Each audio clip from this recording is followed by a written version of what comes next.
Hey everyone, it's the Introverted Investor. Just want to give everyone some insight as to how to understand how you can make money through the power of compound interest. So compound interest, what that involves is taking the money that you already have and just leaving it in to invest month after month. The stock market is a great way to just keep contributing money to the stock market every month and just let the interest that it grows keep building on itself. So you can test out a lot of these tools on the investor.gov website. If you go to investor.gov, which is the government website, they give you under financial tools and calculators, the compound interest calculator. You click on that link, it leads you here. So I just want to give everyone just a quick example of how to use it. So step one, it asks you for your initial investment. In this scenario, we're going to start with zero. We're going to keep it real simple. We're going to say you started with nothing. Step two, how much money are you going to contribute each month into an investment? If you put in $200 a month for the investment, that's what we're going to type in here. You can change that number to whatever you want. Length of time, 10 years. So in this scenario, we're saying we're going to contribute $200 a month for 10 years. Interest rate. So this determines how fast is the money going to grow each year. We're going to assume 7% is the estimated interest rate. So that's how much the money is going to grow each year on average. I'm going to use 7% because that's the historical return of the stock market if you invest in the S&P 500. So the next step gives you the interest rate variance.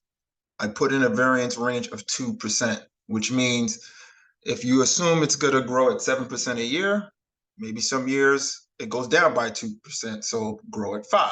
Maybe some years it goes higher by 2 points. That'll give you a 9% interest rate. So it's given that wiggle room. Some years will grow at 5, some years will grow at 9. Compound frequency, again, we keep it at annual. Once I hit calculate,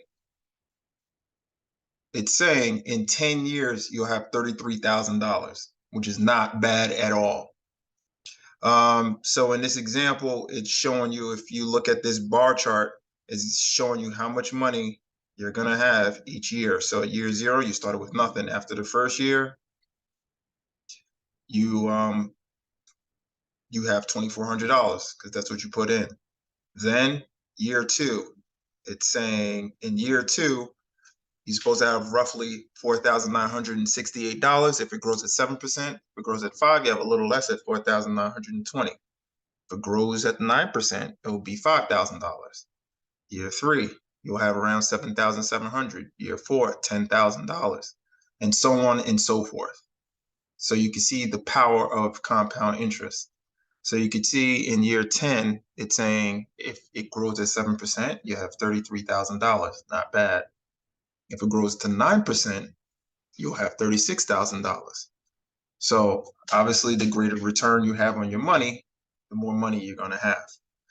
So I just want to give everyone just a quick tutorial on that, because that really gives you the ability to plan on how much money you'll have in the future based on investing today.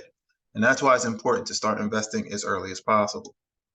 Now, if I was to say 20 years, you do 200 a month for 20 years, look how much money you have now, $98,000 on average. And if your interest grows at 9%, you'd have up to $122,000 at the end of 20 years. So you can play with the different levers, but this just goes to show you the longer you invest, the more money you'll have. So, it's the power of consistency that's super important. Let's change this back down to 10. So instead of putting in 200, let's put in 500 and see what it comes out to. 10 years, you'd have $82,000. Put it in 500 a month. If I switch that to 20, boom, $246,000. Not bad at all. So again, this shows the power of the more money you put into the market and the longer you let it sit, the more money you'll have at the end of the day. And again, even if we go back to our original example, which is only $200 a month, and I say only, you start somewhere and you do it for 10 years, you have $33,000.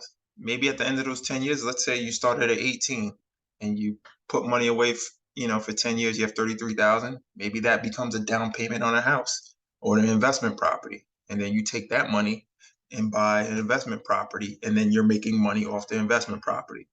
So those are the ways that I want people to, especially young people, to start thinking.